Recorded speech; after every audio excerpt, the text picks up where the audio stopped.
오늘 함께 나누실 말씀은 마태복음 28장 16절에서 20절까지인데 저와 여러분이 한 절씩 교대로 읽으시겠습니다. 열한 제자가 갈릴리에 가서 예수께서 지시하신 산에 이르러 예수를 배웁고 경배하나 아직도 의심하는 사람들이 있더라. 예수께서 나와 말씀하여 이르시되 하늘과 땅의 모든 권세를 내게 주셨으니 그러므로 너희는 가서 모든 민족을 제자로 삼아 아버지와 아들과 성령의 이름으로 세례를 베풀고 함께 읽습니다. 내가 너희에게 분부한 모든 것을 가르쳐 지키게 하라. 볼지어다 내가 세상 끝날까지 너희와 항상 함께 있으리라 하시니라. 아멘. 우리 준비한 영상 보시고 우리 선교사님 말씀 전해 주시겠습니다.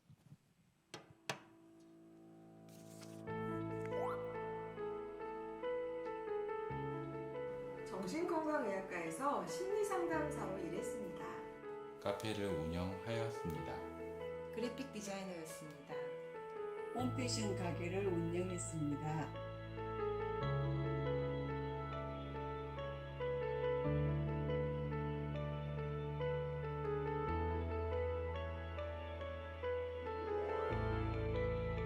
선교 현장에서 선교사들을 상담하고 있습니다. 바리스타 교육을 하고 있습니다. 크마의 전통 집조 기술로 만든 천으로 제품 디자인을 하고 있습니다. 미싱 스쿨 선생님이 되었습니다. 한국에서의 삶을 포기하고 낯선 곳에서 새 사람으로 바뀌는 것이 아니라 지금 나의 삶을 통해 복음을 증거하는 자, 인터서브가 찾고 있는 선교사입니다. 나의 경험과 지식을 부르신 곳에서 이어쓰게 하실 여러분을 기다리고 있습니다.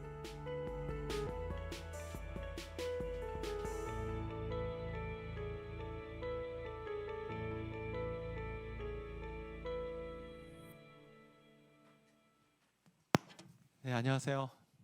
네, 반갑습니다. 네.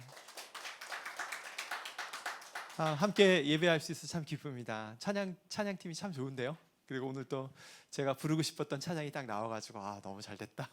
같이 찬양 열심히 했습니다. 저는 지금 현재 한 172년 된 선교단체의 한국 지부의 대표를 맡고 있어요. 그래서 원래는 이제 대학교 때 선교사가 되기로 결심하고 이제 중국에 들어가서 선교사로 일했고요. 또 북한에서도 일을 했었습니다. 이따가 조금 얘기 나눌 수 있을 텐데, 그리고 지금 현재는 이렇게 멀지 않아요. 여기 미금역에 저희 사무실이 있거든요. 그래서 거기에서 지금 그 선교단체를 운영하고 있습니다. 저희 전 세계 한 900명 정도 선교사가 있고요. 아까 지금 영상에서 보여준 것처럼 굉장히 다양한 직업들을 갖고 일하고 있고, 저희 한국 사람들 한 190명 정도 됩니다. 제 직업이 이제 선교사예요. 직업이 모든 직업이 귀하지만 하여튼 제 직업은 그건데 7년 전에 한국에 들어왔어요. 저희 장인 장모님이 많이 아프셔가지고 들어왔고, 그러면서 대표직을 맡게 돼서 내년까지 대표로 이제 일하게 됩니다. 그러다 보니까 이제 제가 하는 일은, 국내에서 하는 일은 새로운 선교사들 리크루팅하고, 그러니까 원하는 선교사를 원하는 사람들 또 모집도 하고 훈련도 하고, 그 다음에 선교사들이 잘 지내는지 방문해서 이제 격려하고 이제 그런 일을 해요. 올해 상반기에 출장이 굉장히 많았어요. 그래서 몇 개 출장 갔던 얘기 좀 나눠볼게요.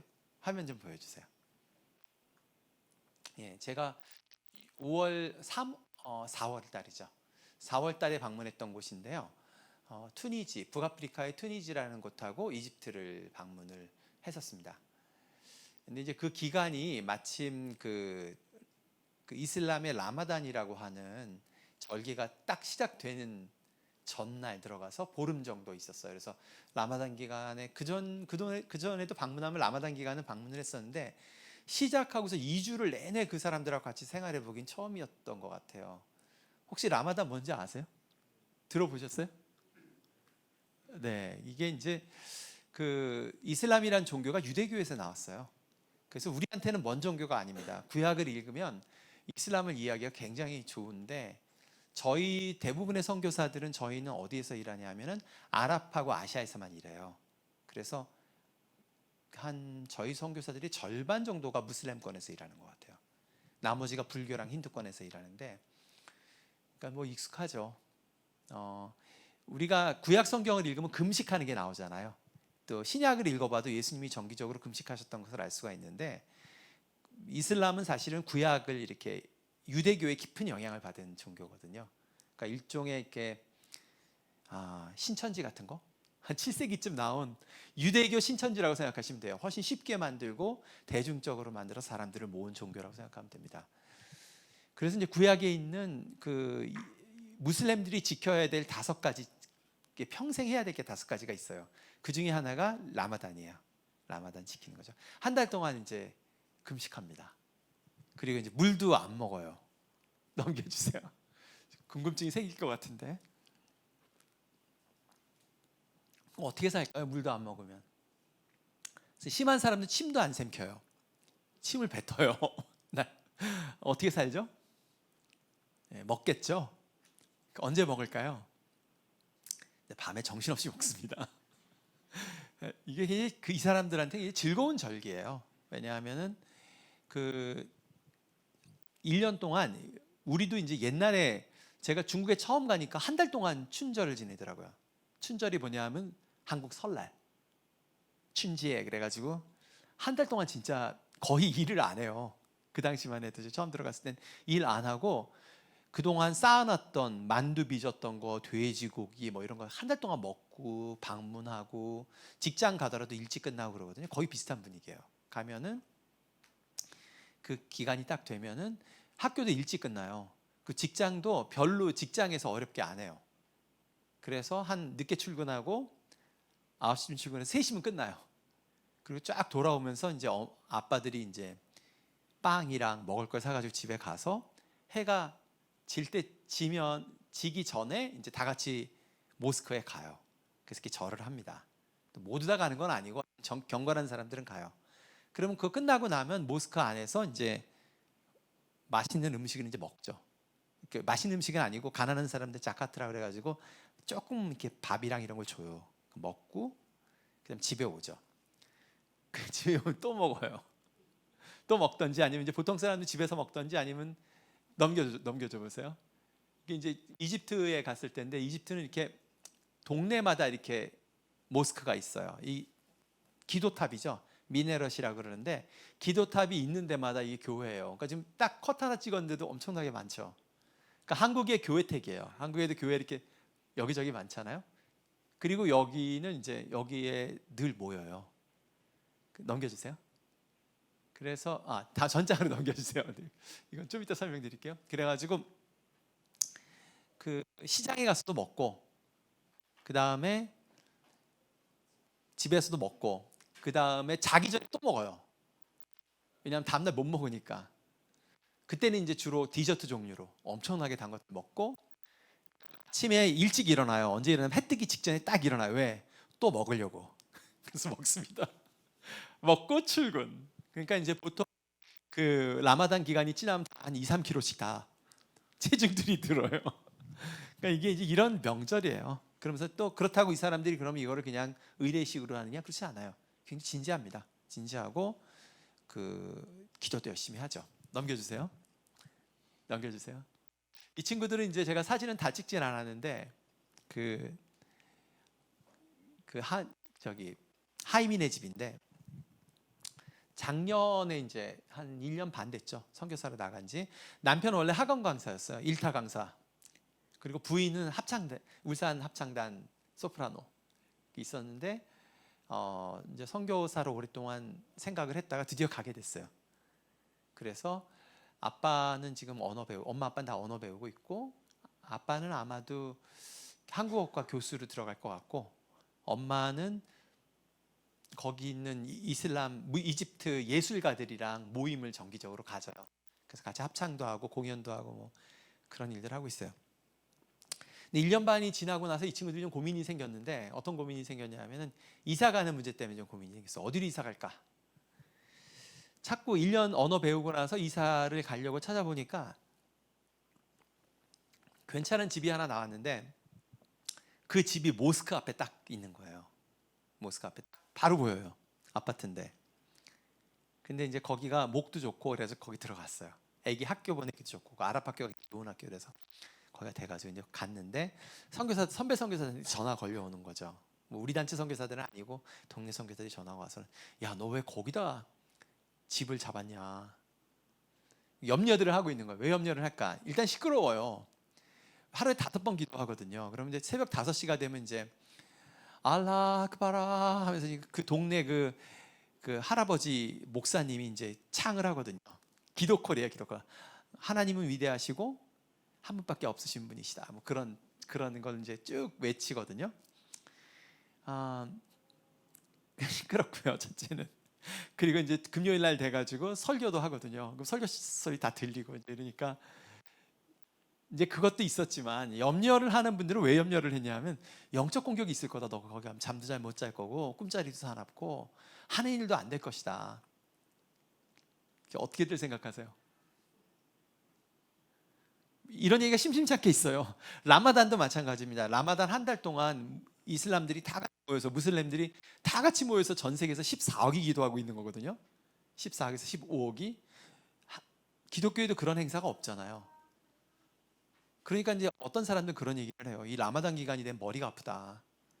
우리도 대적 기도하자. 그래가지고 이제 또 그 기간을 정해놓고 또 한 달 동안 기도하는 사람들도 있어요. 근데 저는 잘했다 그랬어요. 잘했다. 과연 이제 들어간 지 지금 이제 꽤 한 반년 됐는데 굉장히 행복해해요. 왜냐하면 모스크 앞에는 그 동네 사람들이 모이는 곳이기 때문에 굉장히 친해집니다. 그리고 이맘 할아버지, 거기 목사님 할아버지하고도 엄청 친해졌어요. 기독교인 거 알죠. 그들의 이제 삶의 일부인 거죠. 사실은 그 동네마다 그 기도 소리가 다 다른 거 알아요? 그 동네 할아버지가 얼만큼 그 목청이 좋느냐에 따라 가지고 음도 굉장히 다르고요. 제가 인도네시아 한번 갔다 깜짝 놀란 적이 있었어요.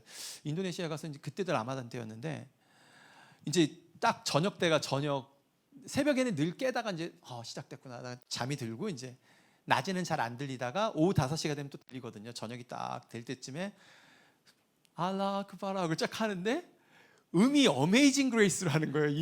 이 목사님께서. 그래가지고 제가 야, 이렇게도 하는구나. 내가 딱 가만히 제 녹음한 것도 있어요. 가만히 들어보니까 어메이징 그레이스예요. 그래가지고 은혜가 무척 되더라고요. 자, 넘겨주세요. 이게 이제 이집트 광경인데 카이로에서 제일 큰 그 모스크에서 끝나고 나서 전부 시장으로 가는 거예요. 시장에 가서 맛있는 거 먹죠. 넘겨주세요. 그 시장이 굉장히 화려해요. 낮에는 다 닫고 있다 저녁 되면 쫙 엽니다. 그리고 넘겨주세요. 또 집으로 초청을 받기도 해요. 친해지면 집에 오라고 하거든요. 이때는 굉장히 이방인들을 환영합니다. 그럼 가서 이런 분위기예요. 이게 약간 부잣집이죠. 이제 이런 분위기예요. 넘겨주세요. 제가 이제 왜 이런 얘기를 하냐 하면은 예수님께서 오늘 본문을 보면은 굉장히 유명한 구절이죠. 마태복음 전체가 사실은 이 28장의 이 마지막 구절로 쫙 압축이 돼요. 압축이 되는데 너희는 가서라고 이제 말을 하고 있거든요. 간다는 의미가 어떤 의미일까? 마태복음 처음을 읽으면은 처음 1장 1절에 그 아브라함과 다윗의 후손 예수에 대한 족보들이 쭉 등장을 합니다. 왜 다윗 얘기하는 건 이해가 되지만 왜 아브라함 얘기가 왜 나올까요? 그 많은 선교학자들은 왜 이 얘기를 하고 있냐면 그 마태복음을 읽었던 사람들이 누구냐 하면은 마태복음은 10중 8구 이스라엘이 멸망한 다음에 쓰여질 가능성이 대단히 높습니다. 이스라엘이 AD 70년에 로마가 쳐들어와서 거의 멸망해 버렸거든요. 그리고 나서 이 글을 처음 쓰고 읽었던 사람들은 누구냐 하면은 그 이방 나라에 흩어져 있던 사람들이에요. 이방 나라에. 그럼 이방 나라에 흩어졌다는 게 무슨 뜻이냐 하면은 로마의 도시들을 말하죠. 로마의 도시들은 크고 화려합니다. 굉장한 건축술이거든요. 로마의 건축술이라는 게 지금 봐도 대단합니다. 가서 보면 이스라엘은 그런 건축물들이 없어요. 사상들 대단하죠. 군사력 막강합니다. 경제적으로 풍요하죠. 거기에 지금 자기들은 어떤 입장이냐면은 거지들로 와 있는 거예요. 거기 지금 예수 믿는 사람들이 초기에 대부분이 유대인들이었거든요.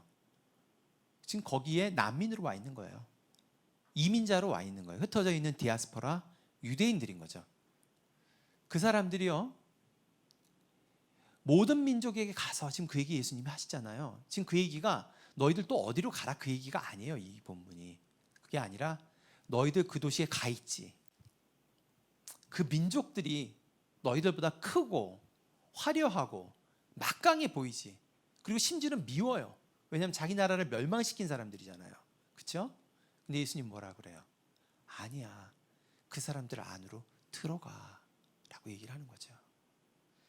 우리가 이슬람을 무섭게 생각하면 진짜 한없이 무섭습니다. 무슬림들 또 그 사람들이 하는 일들이 있어요. 그 극단적인 그 무슬림들이 있습니다. 그런 걸 모르지 않아요. 한국에도 선교사 파송합니다. 그러나 그 안에 들어가서 보면 달라져요. 들어가서 보면 다 똑같은 사람이에요, 우리랑. 그리고 라마단이라는 것도 우리를 공격하는 누르는 공격이 아니라 그 사람들의 명절 행사인 거죠. 그 안에 들어가면 달라요. 예수님이 그 얘기하시는 거예요. 너희들 그 땅에 가 있지. 그 사람들 두려워할 사람들이 아니야. 그 안으로 들어가서 그 사람들 좀 이해해봐. 우리가 선교의 명령들을 들을 때에 이런 얘기들을 들으면 우리들이 우리가 멀리 가야 되나 보다. 나는 내가 선교사로 가기엔 좀 나이가 너무 이른데 또는 너무 많은데 뭐 여러 가지 생각들이 들어요. 근데 마태복음 28장은 그런 얘기하는 게 아니에요. 전치긴 구절로 보면 어떤 얘기를 하냐면 너희들이 두려워하는 사람들, 절대 복음이 들어가지 않을 거라는 생각하는 사람들, 너희들이 미워하는 사람들, 그러나 너희들이 아니면 복음을 들을 수 없는 사람들이 너희들 가운데 있단다. 지금 그 얘기를 하는 거예요. 저 멀리 있는 얘기가 아니란다. 선교사도 마찬가지예요. 선교사들이 그 생각 사로잡혀 있으면 저희가 이제 선배로서 깨는 작업해요. 거창한 무슨 비전, 나라를 변화시키고 이런 소리들 하면 이제 꾸중하죠. 헛생각 버리고 언어를 좀 착실히 배워라. 그리고 그 사람들 만나 밥 먹고 얘기 나누고 얘기 듣고 그 사람들이 왜 그렇게 생각하는지, 그게 시작이야. 그리고 성령이 어떻게 인도하시는지 봐라고 얘기하고 있는 거죠. 여러분들에게 맡기신 사람들은 누굽니까? 또 위례 새로운 교회에게 맡긴 사람들은 누굽니까? 그거를 예수님 보라는 거예요. 보라고. 지금 이 구절이 그런 구절입니다. 다음 장 넘겨주세요. 6월 말에 이제 방문했던 곳인데 여긴 캐나다입니다. 캐나다의 아로샤라고 하는 공동체예요. 아로샤. 아라는 말은 포르투갈 말로 너라는 뜻이에요. 그리고 로샤는 락이라는 뜻입니다. The rock. 바위 그런 뜻입니다. 그 바위가 뭐예요? 예수님 말하는 거죠.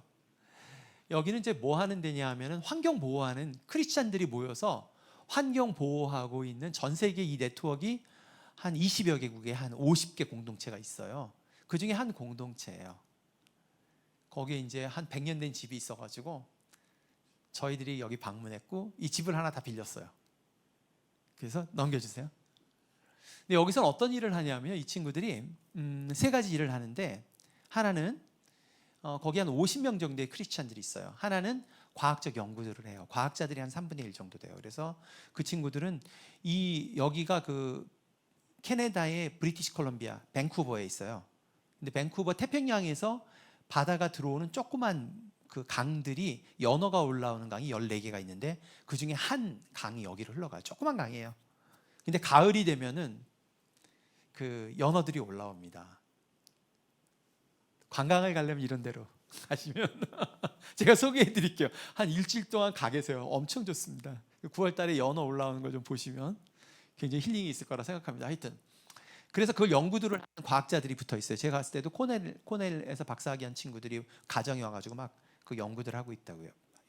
그 두 번째는 지역에서 그 지역에 있는 학교들을 대상으로 교육을 시켜요. 아이들, 공립학교 애들 와서 아침마다 꽉꽉 찹니다.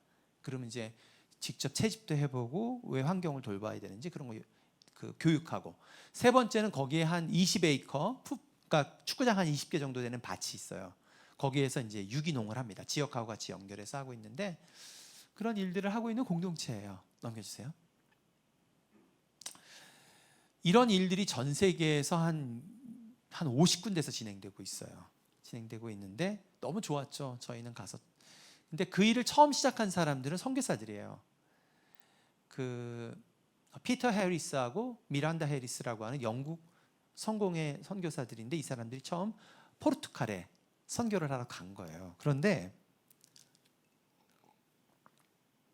30년 전에 갔다가 자기들이 이제 교회 세우고 이제 그런 일을 하려고 했는데 마침 갔던 곳이 늪지대가 있는 거예요. 바닷가에 있는 늪지대가 있는데 거기에 철새들이 날아오는 걸 보게 됐어요.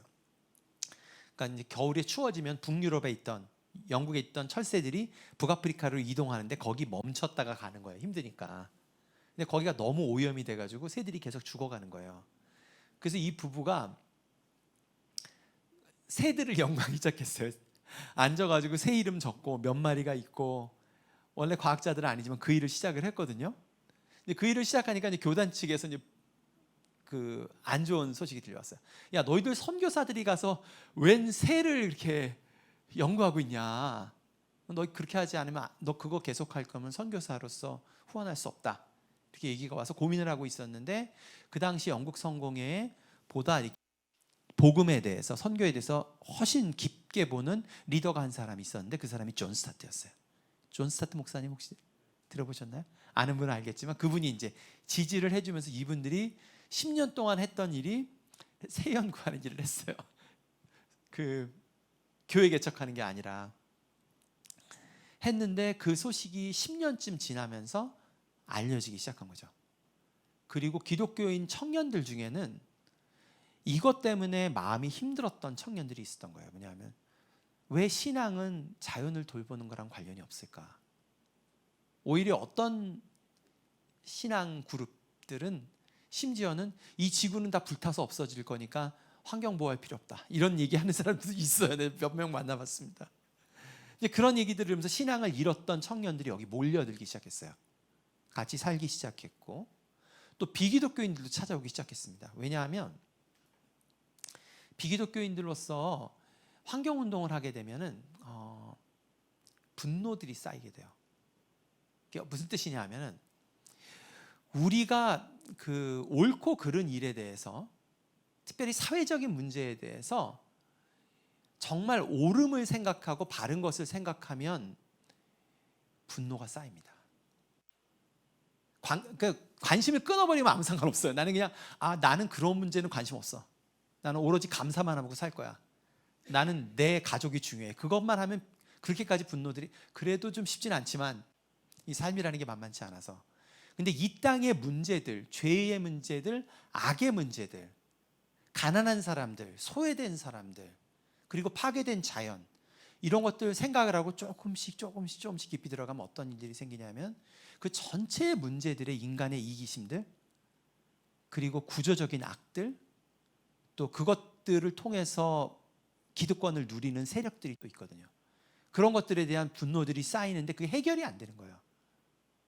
해결이 안 되고 나아질 기미가 안 보이는 거죠. 그럼 어떤 일이 생겨요? 분노가 쫙 쌓이죠. 그런데 예수 믿는 사람들은 달라요. 우리가 그러니까 만약에 여러분들이 나는 늘 평안해. 평안해가 둘에서 올 수가 있어요. 아예 그런 문제에 관심을 끊어버려서 평안한 사람도 있어요. 그건 기독교적 평안이 아닙니다. 그건 기독교적 평안이 아니에요. 그건 오히려 동양 종교에 가까운 평안함이에요. 그냥 세속이랑 끊어버리는 거죠. 그리고 나 혼자 돛쌓는 거죠. 기독교적 평안함은 뭐냐 하면은 내 개인의 죄의 문제뿐만 아니라 세상의 죄악의 문제들을 씨름을 해요. 너무너무 속상하죠. 근데 그것을 어디에 가져오죠? 기도로 가져와요. 기도합니다. 그리고 예배에 가져오는 거예요. 사실 그게 예배 자리예요. 가져올 때 우리가 어떤 거 경험하죠? 우리가 기도하면 어떤 거 경험합니까? 말씀하시죠. 하나님 말씀하십니다. 저 어제도 좀 마음 평안함을 잃었어요. 제가 밤에 이렇게 기도하는데 하나님께서 내 안에서 말씀하세요. 원상아, 나를 좀 믿어주면 안 되겠니? 그 특정한 문제가 두 가지가 있었는데 나를 좀 믿어주면 안 되겠니? 저에게 말씀하시는 거예요. 그래서 제가 말씀드렸죠. 제가 믿어드리겠습니다. 이렇게 감히 하나님께 그러면서 이 마음의 평안함이 찾아오더라고요. 예배 때도 마찬가지입니다. 우리가 우리의 죄의 문제도 개인의 죄의 문제도 심각하게 실험해 보세요. 정말 어두워집니다. 점점 떨어져요. 그런데 우리가 같이 모여서 예배할 때 어떤 일이 생겨요? 성령이 우리 가운데 임하십니다. 임하세요. 예배 공동체 가운데 임합니다. 그러면서 회복이 되거든요. 다시 돌아와서 이 얘기도 돌아와서 이 공동체 안에 그게 있더라고요. 그거를 비기독교인들이 해결을 못하다가 와서는 느끼는 거예요. 그래서 그때도 가니까 힌두교인들도 와 있고 그렇더라고요. 그 사람들이 예수님 만나요. 그것에서. 놀랍죠? 이런 생태를 돌보는 게 선교가 아닌 것 같지만 사실 복음을 증거하는 일을 합니다. 넘겨주세요. 제가 같이 방문했던 친구들은 한국에서 기독교인들 중에 생태운동하는 사람들이 한국에 이렇게 많이 없어요. 근데 하는 사람들이 있거든요. 근데 하는 사람들은 다들 이제 좀 힘이 좀 빠져 있어요. 그래가지고 우리 같이 가자. 같이 좀 새로운 필 좀 받아보자. 그래가지고 이제 모집해서 간 거예요. 저희는 뭐 그런 환경운동하는 선교단체는 아니지만 어쨌든 그 친구들이랑 친구들이고 저희가 원래 알던 친구들이라 가지고 미리 연락하고 집을 빌려가지고 갔어요. 내가 보기엔 교회에서 미래 새로운 교회에서 단기 선교를 여기로 가면 어떨까? 좋죠. 비기값 좀 달러값 좀 떨어지면 한번 가세요. 한번 미리 제가 연결해 드릴게요. 정말 좋습니다. 그래서 가서 우리 한 일주일 있었는데 완전히 다 회복이 됐어요. 쫙 다들 와 하나님은 정말 일하시는구나. 하나님께 헌신한 사람들이 여전히 남아 있구나 이런 문제에 있어. 그것들이 주는 위로가 엄청 큰 거죠. 넘겨주세요. 오늘 예수님께서 그 얘기하시죠. 너희는 가서 어떻게 하라고요? 아버지와 아들과 성령의 이름으로 세례를 베풀고. 어떤 얘기를 하고 있나요? 이 신약 성경에서 아버지와 아들과 성령의 이름으로 이 세 가지가 동시에 등장하면 여러 가지 물론 의미가 있어요. 근데 굉장히 중요한 의미는 기독교를 말하고 있는 겁니다. 기독교의 정체성이에요. 이 세 가지가 삼위일체에 대한 믿음이 그 유대교적 배경에서 보면 굉장한 정체성인 거죠. 그러니까 지금 그 얘기하고 있는 거예요. 아버지와 아들과 이름으로 세례를 베풀고 그럼 어떻게 돼요? 교회 공동체가 형성이 되죠. 교회 공동체가 형성이 돼요. 교회 공동체 얘기를 하고 있는 거예요. 너희들 가서 교회 공동체로 모여. 그리고 교회 공동체를 만들어. 그런 얘기를 하고 있는 거죠. 그런데 교회 공동체의 본질이 뭐예요? 세례에 있어요. 세례. 세례는 무엇을 말합니까? 세례의 근원은 물론 구약적으로 볼 때 여러 가지 것들이 있지만 가장 중요한 사건 중 하나는 요단강을 건너가는 거예요. 요단강. 어떤 의미가 있죠? 예수님께서 요단강 건너기 전에 이스라엘이 애굽의 종노릇에서 죽어갈 때에 그들을 구속하셨어요. 그렇죠? 구속하셨어요. 그들을 건져내셨습니다. 그렇죠? 그때도 물을 지나가요. 홍해라고 하는 물을 지나갑니다. 그렇죠? 우리들 공동체의 특징이 뭐예요? 하나님의 은혜로 죄악으로 죄악을 먹고 살고 그러다 죽을 수밖에 없는 우리를 하나님께서 일방적으로 은혜로 구원하셨습니다. 세례가 그것을 말해요. 그러나 거기서 멈추지 않죠. 어떤 것을 말하죠? 이젠 가나안 땅으로 지나가기 위해서 또 다른 세례가 지나갑니다. 죽음을 지나가는 거예요. 요단강은 죽음을 의미합니다. 왜 지나가서 뭘 하죠? 가나안 땅에 들어가서는 정복하고 하나님의 나라를 선포합니다. 하나님의 나라를 회복하기를 소망하고 그 일을 함께 해나갑니다. 어떤 것을 말해요? 우리의 정체성이 어디에 있어요? 더 이상 과거의 애굽의 죄된 생활을 끊어버리는 거예요. 거기에 죽음을 선포하는 겁니다. 그 애굽의 죄된 생활이 뭐예요? 자기 자신을 위해서 살겠다고 하는 거예요. 나를 돌보기 위해서 살겠다고 했던 삶이에요. 생존의 삶입니다. 나 어떻게 살아가지? 어떻게 하면 먹고 살지? 종의 생활이에요. 근데 이제는 뭐예요? 아니야. 나의 먹고 사는 것, 나를 돌보시고 나의 일용할 양식을 만나를 공급해 주시는 분은 누구예요? 하나님이셔. 그래서 이제 어떻게 살겠다고요? 세상 가운데 복음을 증거하는 사람들로 살겠다는 결심이 있는 거예요. 우리가 그 아로샤 공동체에 가서 회복의 기쁨을 누렸던 것은 그거예요. 그들 가운데 있는 분명한 정체성들, 30년 동안에 자연을 회복시키시라는 하나님의 말씀에 순종하여 살겠다라고 그것에 헌신한 그 기록들, 그리고 그 가운데 여전히 하나님께서 돌보신 것들, 그것들을 보는 것이 저희들에게 큰 위로였거든요. 위례 새로운 교회에 오는 사람들은 무엇으로 위로를 얻습니까? 우리가 어떻게 서로 격려받죠? 물론 우리가 우리의 개인적인 문제들이 만만치 않아요. 어려운 일들이 많습니다. 그러나 우리가 서로 격려받는 포인트는 어디에 있어요? 그럼에도 불구하고 복음의 증거자로, 복음을 나누는 자로, 세상 사람들을 섬기는 자로 살겠다는 결심이 우리 가운데 새로운 것이죠. 새로운 것입니다. 그리고 하나님께서 위례 땅 가운데에 이 새로운 교회를 만드셨을 때는 어떤 새로운 일을 하시기 위해서 그럴까요? 이 교회가 아니면 복음을 들을 수 없는 사람들이 이 지역에 있기 때문입니다. 그 결심들이 예배 때마다 새로워지는 거예요. 우리의 문제에만 매여 있는 것이 아니라 그것을 넘어가는 거죠. 그 세례를 기억하는 거예요. 우리가 처음 왜 예수 믿기로 했지? 우리가 옛날에 애굽 땅으로 돌아가려고 예수 믿은 거야? 나 하나 잘 먹고 잘 살려고 했던 거야? 아니야. 그 문제는 하나님이 해결해 주셔. 그게 우리 가운데 회복되는 거죠. 그리고 우리는 이 땅을 섬길 거야 라는 것들이 우리 가운데 서로 격려가 이루어지는 거예요. 그리고 그런 공동체에 힘이 있습니다. 매력이 있어요. 사람들이 그걸 알아요. 모였을 때, 왔을 때 느낍니다. 그런 새로운 교회들이 지금 많이 필요해요. 이 땅 가운데 많이 필요합니다. 성도들의 눈물을 닦아주는 교회 충분히 많아요. 충분히 많습니다. 큰 교회들 많이 있어요. 그러나 정말 새로운 일을 하나님께서 이 땅 가운데 새로운 일을 하시는 것으로 비전을 삼는, 그리고 그 일을 꾸준히 10년 이상 하는 거예요. 이 공동체처럼. 그러면 때가 되면 어떻게 돼요? 사람들 모입니다. 그 본질에 충실할 때. 넘겨주세요. 캐나다에 간 김에 친구를 만나러 또 일주일을 제가 더 연장을 했습니다. 제가 방문했던 친구가 사는 곳은 캐나다 북쪽 끝 알래스카랑 만나는 테라스라고 하는 작은 도시예요. 이 도시엔 누가 사냐 하면은 캐나다 토착민들이 살고 있어요. 캐나다 토착민, 우리가 인디안이라고 부르죠. 근데 인디안은 잘못된 말이고 캐나다 토착민이 맞습니다. 그리고 그쪽에서는 The First Nations People이라고 합니다.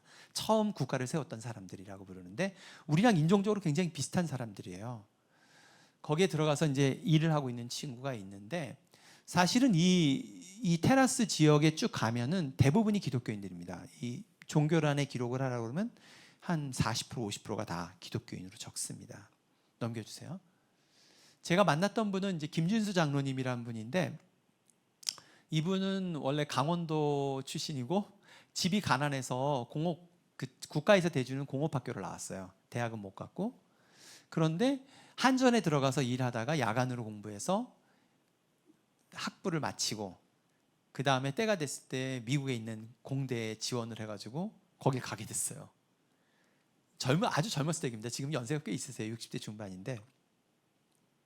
그리고 나서 거기서 CEO 이제 IT 기업을 세웠어요. 그래서 한때 기업에서 700명이 일할 정도의 IT 기업이니까 굉장히 큰 기업입니다. 그거를 운영을 했던 분이에요.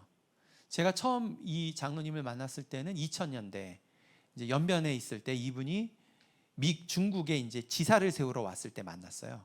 그래서 저는 이제 우리 학생들, 가난한 학생들 장학금 달라고 만났고요. 그래서 친해졌어요.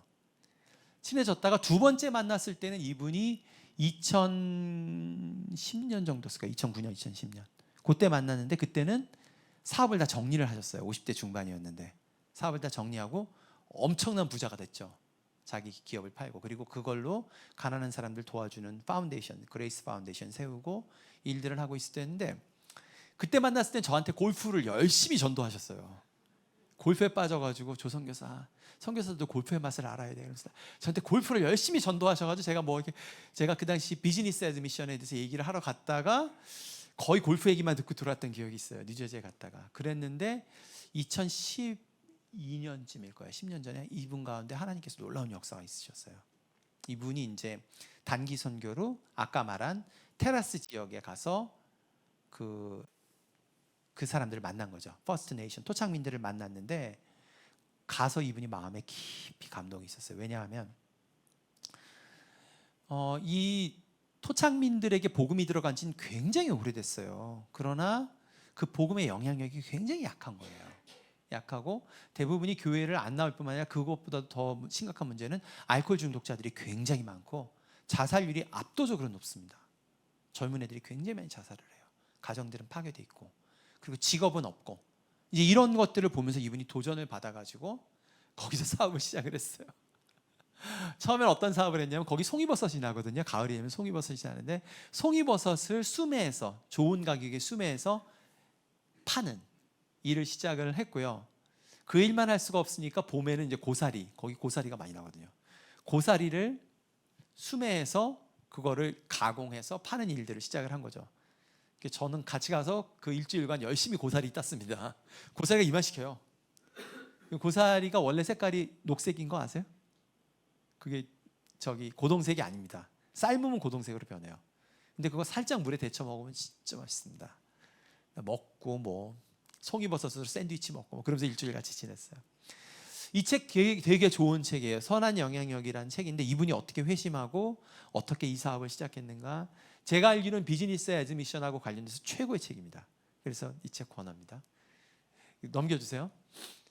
근데 이제 그 마을 두 군데가 있는데 그 테라스라는 지역의 안으로 인디언 레저베이션에 들어가면은 두 군데 지역이 있는데 기토안가라고 하는 데랑 기타니 오우라고 하는 두 마을이 있는데요. 기타니 오우라고 하는 마을에 갔더니 교회가 있더라고요. 굉장히 좋은 교회예요. 근데 지금 보시다시피 천정이 다 깨져가지고 비가 새고 더 이상 쓰질 않는 거죠. 그래서 버려져 있고 기토안가라고 하는 지역은 제가 들어가기 한 달 전에 누가 거기다 불을 질렀어요. 그래서 교회가 다 타버렸습니다. 그래서 아니 이게 어떻게 된 건가라고 물어봤더니 이제 이런 역사가 있는 거죠. 어떤 역사가 있냐면 처음에 백인들이 이 지역을 침략을 했을 때에 물론 여러분들 뭐 아시다시피 백인들이 북미에서 저질렀던 죄악은 정말 그 사람들 회개할 게 진짜 엄청 많습니다. 너무 많은 사람들을 죽였어요. 너무 많은 사람을 죽였어요. 근데 그뿐만 아니라 그 지역에 들어가서 했던 일인데 개종을 시키면서 이들에게 복음을 전하면서 어떤 일을 했냐면 이들이 원래 갖고 있는 토착 신앙들 그걸 없애기 위해서 어떻게 했냐면 어린 애들을 부모로부터 뺏었어요. 그래서 강제로 기숙사 학교에 다 넣어버려서 걔네들을 그 일을 한 15년에서 20년을 했어요. 그래서 그 세대 애들은 부모가 없는 세대로 자라난 거죠. 끔찍한 일들을 벌린 거죠. 왜? 서구식 교육하고 기독교 전파하려고 그 짓을 한 거예요. 근데 이제 그게 사람들에게 최근에 다큐멘터리로 알려지면서 기독교에 대한 반감, 백인들에 대한 반감으로 교회에 불을 지르고 이제 교회 안 나오는 거죠. 이제 그런 와중에 지금 이 장로님이 들어가 있는 거예요. 넘겨주세요. 이 장로님만 들어가 있는 게 아니라 거기에 서진수 선교사가 지금 들어가 있는데요. 이 선교사는 원래 울산에 있는 목사였고 합동층 목사였고 그리고 아버님이 제법 큰 교회를 하고 있어요. 그리고 그 교회 교인들은 단임 목사, 서교 선교사가 단임 목사하기를 원해요. 근데 그걸 택하지 않았죠. 잘했죠. 지금 그 세습 받는 거 좋은 일 아닙니다. 그거. 그래가지고 여기 좀 들어가 있어요. 들어가서 뭐 하냐면은 지금 이게 고사리거든요. 저랑 고사리 따고 삶고 그 일하면서 지난 2년 동안 살고 있어요. 애 둘 데리고. 그리고 젊은 부부예요. 갔는데 이제 제가 테라스 지역에 갔는데 정말 우울합니다. 솔직히 말하면 반지하에서 두 사람이 애들 데리고 살면서 열심히 일하고 있어요. 그러나 이게 맞아요. 이게 맞습니다. 예수께서 복음을 어떻게 증거하셨나요? 힘으로 하셨나요? 돈으로 하셨나요? 아닙니다. 예수님이 하셨던 일을 어떻게 하셨어요? 그들 가운데 갈릴리 사람으로 30년 동안 같이 사셨어요. 우리가 잘못 생각하면 정말 이건 헛생각인데 한때 그런 생각들이 교회 가운데 지나갔던 적이 있어요. 우리가 힘이 있고 능력이 있고 돈을 많이 벌고 명성이 있어야지 복음을 전한다라고 생각했던 잘못된 시기들이 있습니다. 그렇지 않아요. 우리가 하나님께 기도하면 그리고 성실히 일하면 하나님께서 일용할 양식은 주세요. 그러나 부자가 되거나 잘난 사람이 되는 거는 그거는 노력만으로 되진 않아요. 큰 부자가 되거나 유명한 사람이 되는 건. 근데 꼭 그러지 않아도 됩니다. 왜냐하면 예수님이 그런 분 아니셨거든요. 그래도 여전히 남을 돌보고 남을 섬기는 사람 될 수 있어요. 사실은 그런 때에 오히려 복음의 영향력은 더 강력한 거죠. 넘겨주세요. 예수님은 그렇게 말씀하시죠. 내가 너희에게 분부한 모든 것을 가르쳐라. 이게 누구한테 하는 얘기예요? 제자들한테 하는 얘기죠. 제자들하고 어떤 일 겪었어요? 예수님도 일찍 아버지를 잃어버린 유복남이었어요. 어렸을 땐 태어나자마자 난민으로 이집트에서 살았어요. 어떤 신학자들은 그분이 한 청소년 때까지 거기 있지 않았을까? 이집트 난민 캠프에.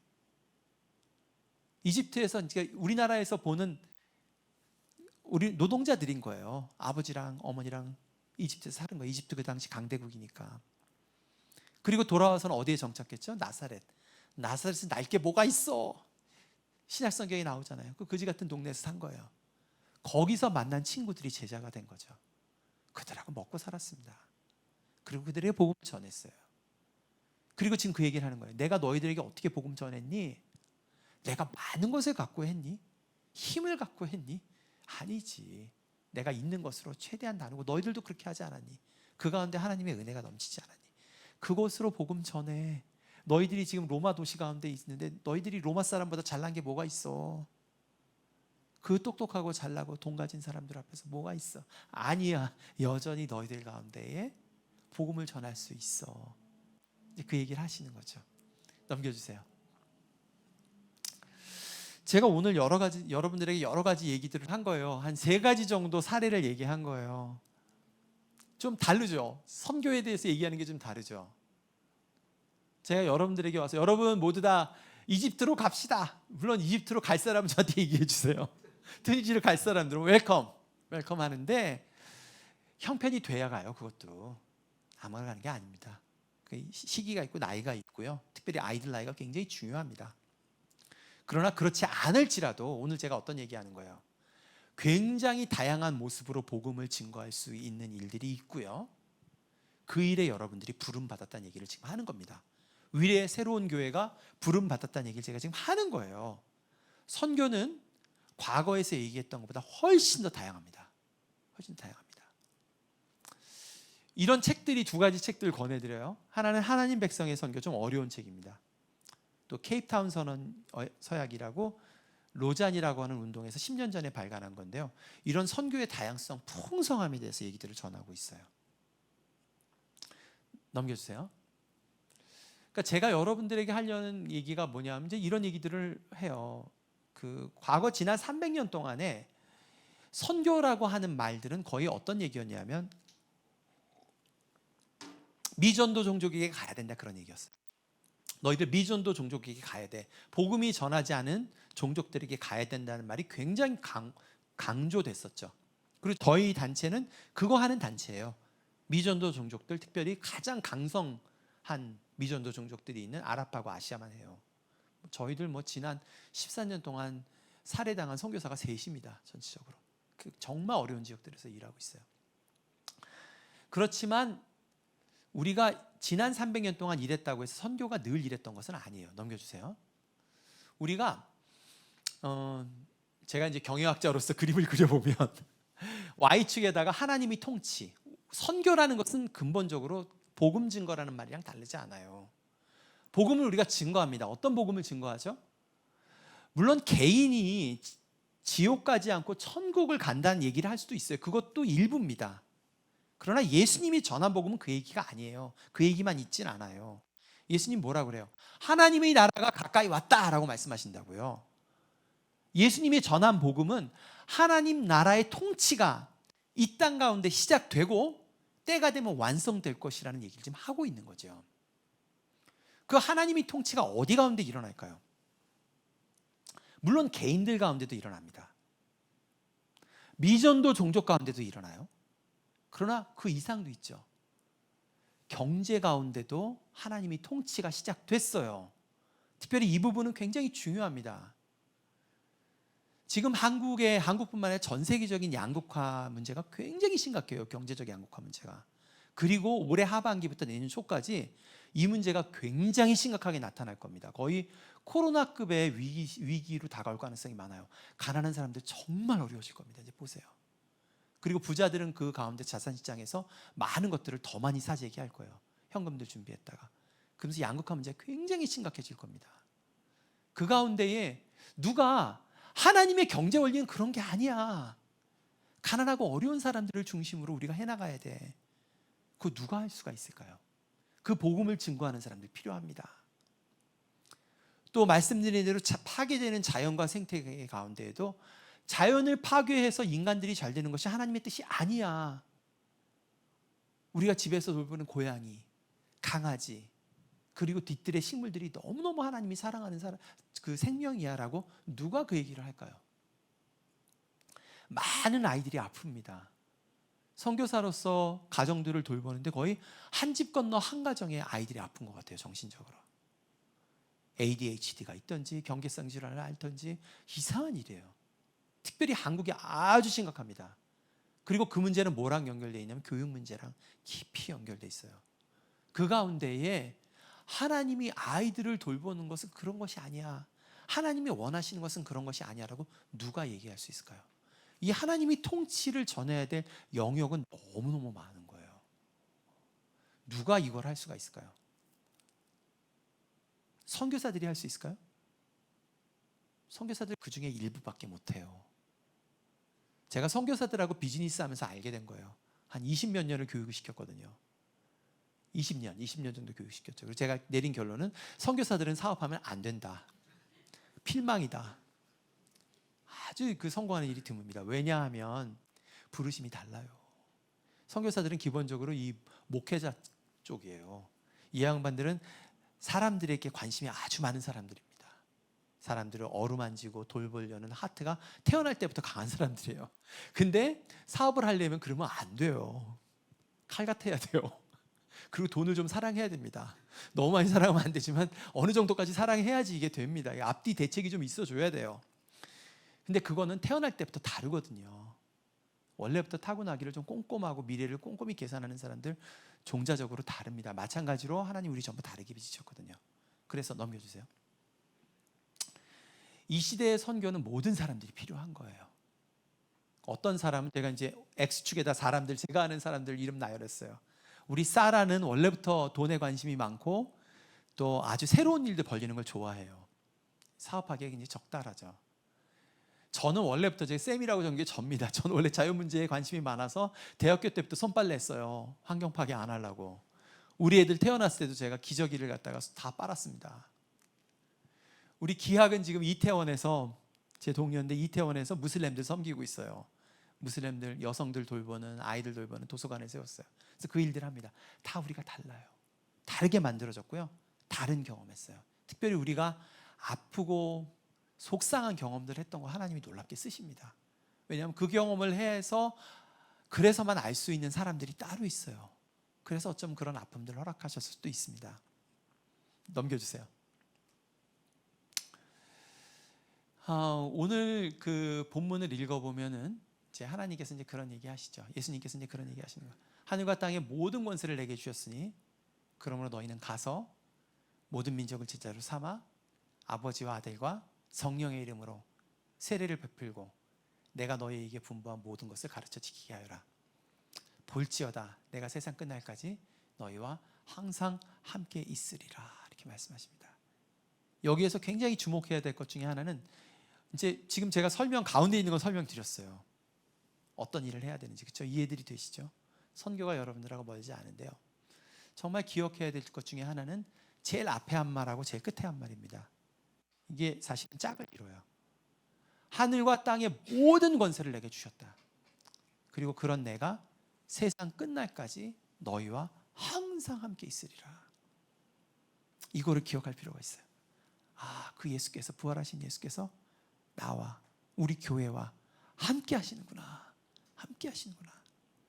그래서 이런 것들이 가능해요. 그걸 기억하면 이 명령을 할 수 있는 힘이 이제 생겨나는 거죠. 그걸 기억해야 됩니다. 예수님 그 말씀하고 계신 거예요. 넘겨주세요. 다음 장 넘겨주세요. 네, 그 앞장 넘겨주세요. 요거 보여드릴게요. 요 사진이 저희가 처음 연변 갔을 때 찍은 사진입니다. 제가 그때 35이었고요. 우리 아내가 33이었어요. 그리고 우리 애들이 3살, 4살 이럴 때 이제 갔죠. 가서 이제 거기서 쭉 있었는데 그 옆에 사진은 최근 찍은 사진입니다. 그 작년에 찍은 사진. 작년 6월 25일 날 찍은 사진입니다. 이날이 좀 이게 무슨 사진 같습니까? 그렇죠. 결혼 사진이죠. 그 우리 애들이 결혼한 거 아니고요. 그 우리 아내가 한국 들어와서는 지난 7년 동안에 북한 여성들을 섬기고 있어요. 탈북한 자매들 만나고 교제하고 그러는데 그 중에 한 자매가 작년에 결혼했어요.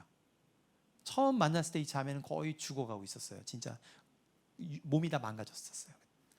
죽어가고 있었는데 하나님께서 이제 회복시키시고 그 가운데 예수 믿고 대학도 졸업하게 되고 드디어 작년에 결혼을 하게 된 거예요. 근데 이제 문제는 그 어머님 아버님이 없잖아요.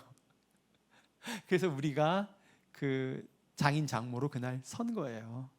그래서 이제 한 거죠. 최근에 이 친구들이 지금 야탑역 근처에서 살아요. 사는데 남편은 예수 믿는 사람은 아니에요.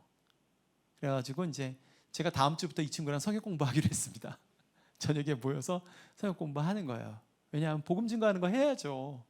우리가 그 일을 위해서 부름 받았잖아요. 그리고 이 친구들이랑 오랜 관계성이 있거든요. 이 친구들과 오랜 관계성을 맺은 이유는 지난 6년 동안 교제하고 알게 됐고, 물론 이 남편 된 조서방은 안지 1년밖에 안 됐지만 1년 반밖에 안 됐지만 어쨌든 이 친구들이랑 오랜 관계를 맺었던 이유는 그들을 사랑하기 때문입니다. 그들을 부름받았기 때문에 그래요. 근데 이들이 복음 안에서 크기 위해선 교회 안에 정착해야죠. 그래서 복음 전도하고 교회 안에 정착하기를 바래요. 저도 그 일을 하기를 원합니다. 그 일을 하나님께 저에게 주신 일이기 때문에도 그래요. 그리고 제가 이 얘기를 하는 이유는 있어요. 뭐냐 하면은 우리가 특별히 한국 사람들에게, 제가 7년 동안 이제 한국에 있었잖아요. 저는 정확히 한국 사람은 아니에요. 왜냐하면은 대학교 때 25세 떠났거든요, 한국을. 25세 떠나서 26년을 밖에 나가 있었어요. 그러니까 해외에서 사는 날이 더 많아요. 그래서 한국에 들어오면 한국 사람들을 지난 7년 동안 이렇게 관찰하는 거죠. 관찰하고 재밌어요, 사실은. 왜냐하면은 한국이 여러 가지로 좋아요. 굉장히 좋은 나라입니다. 날씨도 굉장히 좋은 날씨예요. 믿지를 않으시네. 이 한 7, 8월만 빼고 나면 굉장히 좋습니다. 7, 8월도 그렇게 나쁘진 않아요. 어제도 굉장히 어제 덥죠. 저희가 에어컨을 안 켜려고 노력하거든요. 어제도 에어컨 안 켜니까 또 여름밤 분위기가 나더라고요. 2시, 3시까지 아내랑 얘기 나눴어요. 얘기 나누고 또 그런대로 이 우기가 꼭 동남아 날씨 같기도 하고 굉장히 재밌습니다. 굉장히 좋은 나라입니다. 하나님 많은 거 허락하신 나라예요. 그러나 한국 민족이 해결해야 될 숙제들이 있죠. 우리가 하나님께서 여러 가지 너희는 가서 라고 예수님께서 말씀하실 때 그 상황은 이미 주어진 것일 가능성이 많은데요. 한국 사람들이 공통적으로 주어진 과제 큰 게 하나 있습니다. 그게 뭐죠? 네, 북한하고 평화를 이루고 그리고 회복하는 일입니다. 그것은 큰 숙제예요. 근데 제가 너무너무 안타깝게 생각하는 건 뭐냐 하면은 교회가 오히려 반평화 세력에 서 있어요. 전 그걸 느낍니다. 오히려 전쟁을 하고 북한하고 전쟁을 할 것을 독려하는 쪽에 많이 등장하는 것을 보면서, 그리고 교회 내에서 평화에 대한 메시지가 전해지는 것이 정말 드물어요. 너무너무 속상합니다. 제가 여러분에게 질문 하나 던져볼게요. 여러분, 우리가 우리 북한으로부터의 침략을 지키기 위해서 군대를 강화하고 무기를 사는 것이 맞습니까? 틀립니까? 이게 특별히 무슨 함정이 있는 질문이 아니에요. 맞죠? 우리 한번 당했잖아요. 70년 전에 큰 전쟁이 있었잖아요. 그리고 지금 있는 북한 정권이 굉장히 호전적인 정권인 게 맞죠? 아닙니까? 저는 밖에서 보면 그래요. 밖에서 본 외국인은 굉장히 이 땅은 위험한 땅입니다. 그 말 맞죠? 자, 또 하나 제가 질문 던져볼게요. 우리가 북한과의 평화를 만들기 위해서 어떻게든지 대화하고 교류하면서 개성공단 같은 걸 만드는 게 맞습니까? 틀립니까? 이거 함정 있는 질문 아닙니다. 그냥 상식적으로 생각해 보세요. 맞죠? 맞습니다. 둘 다 맞는 거예요. 그럼 어떻게 하면 돼요? 둘 다 하면 되잖아요. 근데 제가 놀라는 건 뭐냐 하면은 이게 한국 사람의 뇌는 딱 블랙 아니면 화이트로 딱 돼 있어요. 이게 내 분단 때문에 그런 것 같아요. 분단 때문에 그런지 극단적인 하나를 선택을 해야 된다는 생각이 굉장히 강한 거 있죠. 그래서 교회가 극단적으로 무기 사재고 전쟁하자는 얘기만 해요. 근데 그거는 교회가 아니래도 다른 데서 다 하는 얘기예요. 교회는 어떤 얘기를 해야 돼요? 어떤 것을 위해서 기도해야 됩니까? 기도할 때도 어떤 기도를 해야 돼요? 제가 새벽에 일어나면 제일 첫 번째 기도하는 게 그거예요. 하나님 이 땅을 지켜주십시오. 전쟁의 위협이 그 어느 때보다 높습니다. 하나님께 기도해요. 제일 첫 번째 기도입니다. 제가 눈 뜨면 바로 그 기도부터 해요. 너무나 위험하니까요. 그러나 거기에 머물러 있지 않아요. 거기에 머무르면 너무나 약한 기독교인이에요. 어떤 거 얘기해요? 하나님 이 땅에 평화를 주십시오. 그리고 우리 교회들이 평화와 소망을 노래하는 사람들이 되게 해주십시오. 북한의 악한 정권이 무너지게 해주시고 남한 가운데에 북한하고 싸우려는 흐름이 아니라 어떻게든지 화해하려는 사람들이 늘어나게 해주십시오. 기독교인들이 그 메시지를 알게 해주십시오. 기도합니다. 기도해요. 이 상황은 한국교회에는 굉장히 큰 상황이에요. 우리 함께 기도해야 됩니다. 이 건에 대해서. 넘겨주세요. 책도 몇 가지. 오늘 책을 엄청 많이 소개하네요. 제가 이렇게 긴 파워포인트 만들었지 몰랐는데 이거 말하고 말할게요. 두 가지 책 권해드릴게요. 사랑으로 길을 내다. 이런 평화적 관점을 배울 때 굉장히 좋습니다. 제 친구기도 해요. 스티브 윤이라고 2006년에 연길에 왔다가 북한 김일성 의대에 들어가서 외국인으로서 첫 번째 박사가 됐어요. 그래서 북한에서 장애자 재활 병원을 운영하고 지금 세우는 사람입니다. 읽어보세요. 엄청나게 좋은 책이고 재밌어요. 그리고 우리한테 굉장히 좋은 책인데요. 대천덕 신부라고 아마 기억 못하실 거예요, 여러분들. 이분 90년대, 한국이 60년대에 오셨고요. 90년대 말에 돌아가셨는데 이런 총체적인 시각들을 이해하는 게 굉장히 좋은 책인데 이 두 책 권해드려요. 지금 이 시대의 한국인으로서 좀 이렇게 우리에게 주신 선교적 사명이 뭔지를 멀리 가는 것도 중요하지만 사실은 대부분의 사람들에겐 이 평화의 문제가 굉장히 중요하기 때문에 제가 책을 권해드려요. 넘깁니다. 자, 오늘 본문을 읽어보면 예수께서 지금 부활하셨어요. 부활하신 다음에 승천하시기 전에 제자들에게 28장에 지금 말씀하고 계시는 거죠. 그 얘기를 쭉 하고 있는 거예요. 하늘과 땅의 권세를 내가 모두 다 가졌는데 너희는 가서 모든 민족에게 아버지와 아들과 이름으로 세례를 베풀고 그리고 내가 분부한 모든 것을 가르쳐 지키게 해 라고 얘기를 하고 있는데 예수님이 지금 부활하신 거예요. 부활하셨어요. 부활하셔가지고 지금 계신데 그 얘기를 들으면서 여기 어떻게 나와 있어요? 아직도 의심하는 사람들이 있더라 이렇게 납니다. 뭐를 의심했을까요? 뭐를 의심했을까요? 뭐를 의심했을까요? 예수님의 마태복음 전체를 읽어보면요, 예수님의 인기가 처음엔 없다가 쫙 올라가는 시점이 나옵니다. 모든 이스라엘 사람들이 예수님을 따라갈 것 같이 쫓아왔던 인기 최고의 정점이 마태복음 딱 중간쯤이에요. 한 17장, 18장, 16장까지 특별히 오병이어의 기적을 2번 베풀고 나서는 난리가 났어요. 전부 다 쫓아와서 예수님 보고 국가 만들자고 그랬거든요. 그러다 예수님의 인기가 17장, 18장을 기점으로 해서 쫙 폭락합니다. 왜 폭락하냐 하면 17장, 18장에서 예수님 뭐라고 하세요? 십자가의 죽음을 얘기하시거든요. 내가 죽을 거라고.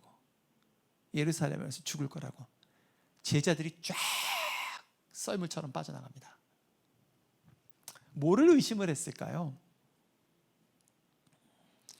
예수님이 하시는 방법이 뭐예요? 우리가 하는 방법이 뭐죠? 우리 안에 주어진 사람들을 사랑하는 겁니다. 그 안에 가서 그들을 이해하는 겁니다. 그들의 얘기를 듣는 거예요. 그렇죠? 그리고 뭐예요? 복음을 증거하죠. 예수님에 대해서 얘기해요. 그리고 어떻게 해요? 그 방법을 어떻게 해요? 예수님의 방법으로 하죠. 우리가 강제로 하지 않아요. 그루밍 하지 않아요. 이거 주고 우리가 이만큼 해줬으니까 너도 교회에 나와 이렇게 하지 않아요. 어떻게 해요? 그들이 복음을 듣든지 안 듣든지 우리를 미워하든지 싫어하든지 어떻게 해요? 끝까지 사랑하는 거죠. 예수님이 한 것처럼. 우리가 하는 게 뭐가 있어요? 위례 새로운 교회로서 하는 게 정기적으로 모여서 서로 격려하고 예배합니다. 그리고 예배 가운데 사람들을 초청해요. 그리고 함께 이 지역에서 복음을 증거해요. 로마의 문화 가운데에 예수님이 그 얘기들을 할 때 어떤 의심들이 안 생겼어요? 그거 아주 되겠어? 아주 되겠냐? 우리 부모님 그런다고 변화되겠어? 우리 아이가 변화되겠어? 우리에게 맡겨진 사람들 의심하는 거죠. 의심합니다. 우리 가운데 의심 생겨요. 예수님이 말씀하셔도 의심 생긴 겁니다. 우리가 하는 방법이 너무나 힘이 없는 것처럼 보이죠. 넘기고 이제 마지막으로 마치겠습니다. 예수님 그 말씀하십니다. 하늘과 땅의 모든 권세를 내게 주셨다. 내가 세상 끝날까지 너희와 함께 하겠다. 그리고 어떤 얘기를 해요? 볼지어다. 그런 얘기하죠. 볼지어다. 요한계시록까지 이어지는 여러 번 나오는 말입니다. 보이지 않는 것을 보라는 말이에요.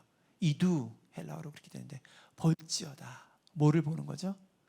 우리가 예배 가운데에 기도 가운데 들어가서 이 문제들을 씨름을 하면 예수님께서 말씀하십니다. 아니야. 내가 때가 되면 그 아이를 회복시킬 거야. 내가 때가 되면 이 상황들을 변화시킬 거야. 내가 모든 것을 갖고 내 계획 가운데 이 일들을 다스리고 있다. 볼지어다. 볼지어다 하면서 우리의 마음의 문을 두드리죠.